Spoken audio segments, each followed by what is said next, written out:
Zee 24 तास एक पाऊल पुढे। नाशिकचा अभिमान असणारी गोदामाई सध्या तिचं सौंदर्य हरवून बसली आहे।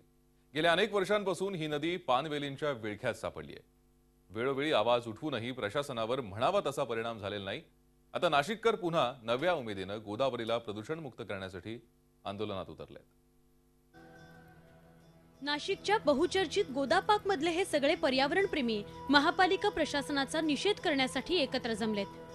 कधी काळी नाशिकच्या सौंदर्यात भर घालणारी गोदामाई आज सौंदर्य हरवून बसली आहे। प्रशासनाला जागा करण्यासाठी गोदावरी गटारीकरण विरोधी मंचाची स्थापना करण्यात आली आहे। गोदावरीच्या प्रदूषणासाठी कारणीभूत असणाऱ्या अधिकाऱ्यांवर फौजदारी खटले दाखल करण्याची मागणी नागरिकांनी केली आहे। आज याच्यामध्ये डायरेक्टली गटारी सोडलेल्या आहेत। आपल्याला इथं डायरेक्टली दिसू शकतं। त्या गटारीमध्ये लोक आंघोळ करतात, पुढे जाऊन हिरामकुंडात जाते, तिथलं तीर्थ घेतात, आपल्या वडिलांचे वगैरे श्राद्ध घालतात, तिथं अस्थी पुरवतात। हे सगळे ना अतिशय संतापजनक आहे।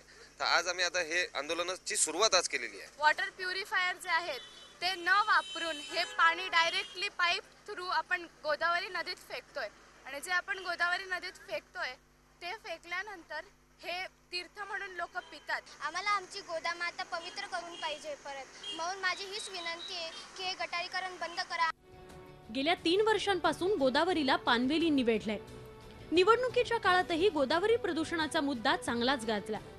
मात्र जसा निवडणुकांचा काळ ओसरला तशा पानवेली पुन्हा दिसू लागल्यात। महापौरांनीही आता विधान परिषद निवडणुकीच्या आचारसंहितेचं कारण दिलेलं आहे।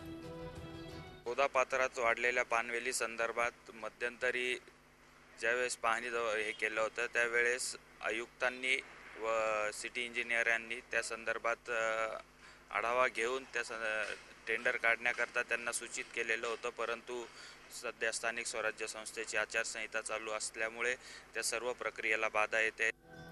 गोदावरी प्रदूषणाप्रकरणी साधू संतांची भेट घेऊन आगामी कुंभमेळ्यावर बहिष्कार टाकण्याचे गटारीकरण विरोधी मंचाने दिलाय।